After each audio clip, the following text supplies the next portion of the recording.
everything's a project. Got that transfer case cutting in the background. I want to go over Hardinge work holding.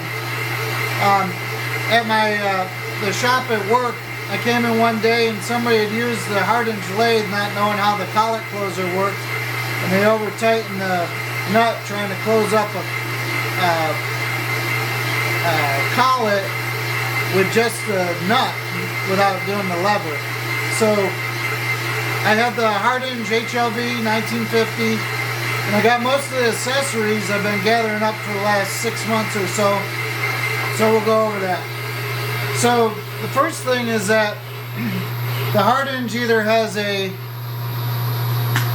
we can get that, the pin mount, if you can see it here, tapered or pin it's called.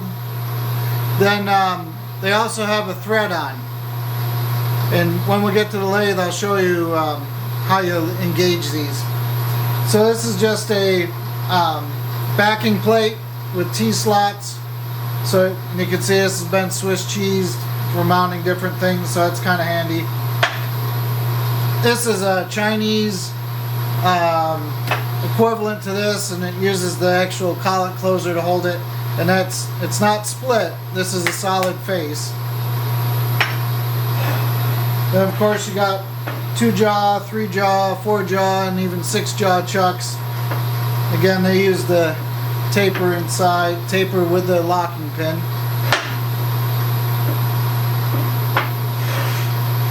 This is the regular 5C for the collet closer.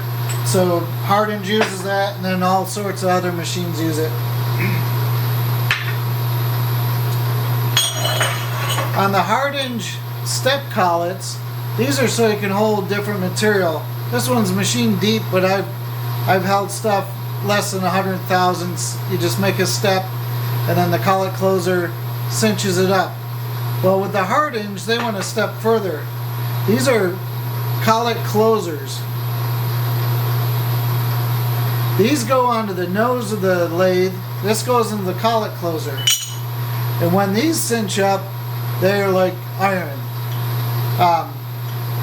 There's nothing that grabs like this. I did a 6-inch diameter, 10-inch long piece of aluminum. It must have been an end cut. It was real wonky. It wasn't straight in any way. I held it by 100 thousandths, and I even parted it. That's how strong these hold. Most people, even with Hardinge, don't use the collet closers, but they make the world of difference. They're tapered, they engage it.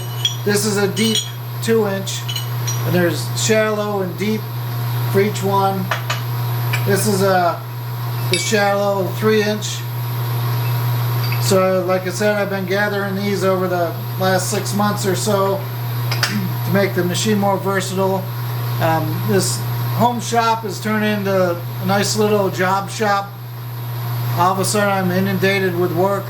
I have six jobs in here, more in the wings. We'll see how it goes. It lets me kind of vet what I can do, what I can't do, what I have equipment for. So then this is the aftermarket or Chinese version of the step collets. It's just a 5C, no taper. So this can be used on any 5C, and they hold pretty good, but they do not hold as good as one with the collet closer. And this is another aftermarket. This is American made. There's 2 companies that sell them. I don't know if they both are making them or what, but they do it kind of smart. It's a 2-piece, so you don't have to invest in making these with every one having a threaded end. So you just transfer that. These are aluminum. They do aluminum and steel.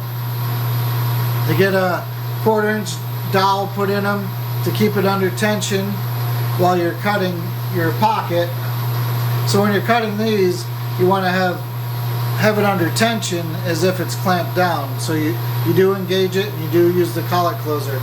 So on these, you can either put gauge pins in the slots, so 3 consecutive sized gauge pins, or you can put a pin in here, and I haven't checked if this is a quarter or not, but these are specifically a quarter, and each one comes with a pin.